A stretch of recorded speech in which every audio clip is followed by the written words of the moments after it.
જો તમારી પાસે રેશન કાર્ડ છે અને હજી સુધી કેવાયસી નથી કરાવ્યું તો તેની છેલ્લી તારીખ 31 ડિસેમ્બર છે અને ત્યારબાદ તમારું રેશન કાર્ડ છે તે બંધ થઈ શકે છે, પરંતુ હજી ઘણા લોકોને નથી ખબર કે રેશન કાર્ડનું કેવાયસી કેવી રીતે કરાવવું અને તે ઘરે બેઠા જ થઈ શકે છે, તે ક્યાંય જવાની જરૂર નથી। જો તમે રેશન કાર્ડનું કેવાયસી ઓનલાઈન કરી રહ્યા છો તો તમે આ સરળ સ્ટેપથી તેનું ઓનલાઈન કેવાયસી કરાવી શકો છો। સૌથી પહેલા તમારે માય રાશન એપ્લિકેશન ડાઉનલોડ કરવાની રહેશે।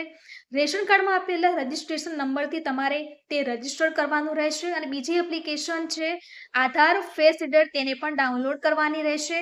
ત્યારબાદ તમારે જ્યારે તમે લોગિન કરશો ત્યારે તમે જે પણ સભ્યોના કેવાયસી બાકી છે તેની વિગતો તમને જોવા મળશે। તેની બાજુમાં એક ઓપ્શન પણ હશે કેવાયસીનો, તે તમારે પસંદ કરવાનો રહેશે અને જે પણ સભ્યોના બાકી છે કેવાયસી એ તમારે કરવાના રહેશે।